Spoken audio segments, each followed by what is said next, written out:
ସୁଭଦ୍ରା ଯୋଜନାକୁ ନେଇ ରାଜ୍ୟର ମହିଳାଙ୍କ ଭିତରେ ଏବେ ଉତ୍ସୁକତା। ସୁଭଦ୍ରା ଟଙ୍କା କେଉଁମାନେ ପାଇବେ ଓ କେମିତି ପାଇବେ? ପରିବାରରେ ଏକାଧିକ ମହିଳା ଥିଲେ ବି ଯଦି ଯୋଗ୍ୟ ତାହେଲେ ସମସ୍ତେ ପାଇବେ ସୁଭଦ୍ରା ଟଙ୍କା। ପରିବାରରେ ଅର୍ଥାତ୍ ଯଦି ଆପଣଙ୍କ ପରିବାରରେ 21ରୁ 60 ବର୍ଷ ବୟସ ଭିତରେ 2ରୁ 3 ଜଣ ମହିଳା ଅଛନ୍ତି ବା ଝିଅ ଅଛନ୍ତି ତାହେଲେ ସମସ୍ତେ ସୁଭଦ୍ରା ଯୋଜନାରେ ସାମିଲ ହେବା ପାଇଁ ଯୋଗ୍ୟ।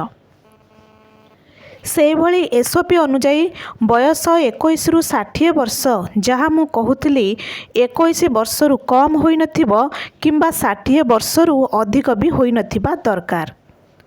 ତାହେଲେ ଯାଇ ଆପଣ ଯୋଗ୍ୟ ବିବେଚିତ ହୋଇପାରିବେ। ସେହିଭଳି ପରିବାରର କେହି ଆୟକରଦାତା ହୋଇନଥିବେ ଅର୍ଥାତ୍ ଟ୍ୟାକ୍ସ ଦେୟ କେହି ହୋଇନଥିବେ। ଆପଣଙ୍କ ବାପା ହୋଇପାରନ୍ତି, ଆପଣଙ୍କ ସ୍ୱାମୀ ହୋଇପାରନ୍ତି, କେହି ବି ଆୟକରଦାତା ହୋଇନଥିବେ। ସେହିଭଳି ସରକାରୀ ଚାକିରି ମଧ୍ୟ କରିନଥିବେ। ଯଦି ପରିବାରରେ କିଏ ସରକାରୀ ଚାକିରି କରିଥିବେ ତାହେଲେ ଆପଣ ଯୋଗ୍ୟ ବିବେଚିତ ହେବେ ନାହିଁ। ଯଦି ଆପଣ ଆବେଦନ ବି କରୁଛନ୍ତି ତାହେଲେ ଆପଣ ବାଦ୍ ପଡ଼ିଯିବେ।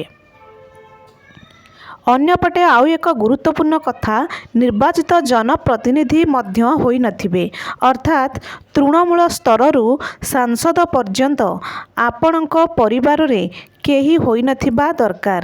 ଯଦି ହୋଇଛନ୍ତି ତେବେ ଆପଣ ଆପ୍ଲାଏ ହିଁ କରନ୍ତୁ ନାହିଁ, କାରଣ ଆପଣଙ୍କ ନାଁ କଟିଯାଇପାରେ। ସେହିଭଳି ନିଜେ ଅର୍ଥାତ୍ ଅନ୍ୟ କୌଣସି ସରକାରୀ ସହାୟତା ମଧ୍ୟ ପାଉନଥିବେ ଅର୍ଥାତ୍ ଯେମିତି ସରକାରଙ୍କର ଅନେକ ସ୍କିମ୍ ଅଛି, ଅନେକ ଭତ୍ତା ଅଛି, ସେସବୁ ସୁବିଧା ମଧ୍ୟ ଆପଣ ପାଉନଥିବା ଦରକାର।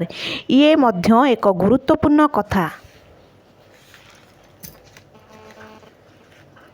ଅନ୍ୟପଟେ ଆପଣଙ୍କର 4 ଚକିଆ ଗାଡ଼ି ନଥିବା ଦରକାର ଅର୍ଥାତ୍ ଆପଣଙ୍କର କାର୍ ନଥିବ, କୌଣସି 4 ଚକିଆ ଗାଡ଼ି ବି ନଥିବ। ଏହା ଏକ ଗୁରୁତ୍ୱପୂର୍ଣ୍ଣ ପଏଣ୍ଟ। ଯଦି ଆପଣଙ୍କର କାର୍ ଅଛି ତାହେଲେ ଆପଣ କଟିଯିବେ। ଯଦି ବାଇକ୍ ଅଛି ଠିକ୍ ଅଛି, ତାହେଲେ ଆପଣ ଯୋଗ୍ୟ ବିବେଚିତ ହେବେ। ସେହିଭଳି ହିତାଧିକାରୀଙ୍କ ପୁଅ ଝିଅ ସରକାରୀ ବୃତ୍ତି ପାଉଥିଲେ ବି ଆପଣ ଆବେଦନ କରିପାରିବେ।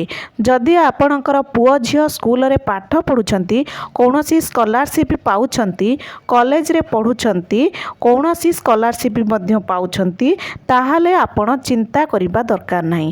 ଆପଣ ଯୋଗ୍ୟ ବିବେଚିତ ହେବେ ଯଦି ଆପଣ ଆବେଦନ କରୁଛନ୍ତି।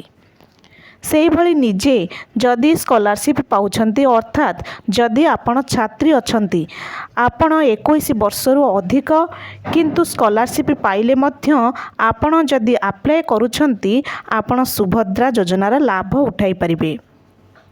ସେହିଭଳି ଏସ୍ଓପି ଯାହା କହୁଛି ସରକାରୀ ସହାୟତା ମାସିକ 1500 ଟଙ୍କା ପାଉଥିଲେ ଆପଣ ସାମିଲ ହୋଇପାରିବେ ନାହିଁ।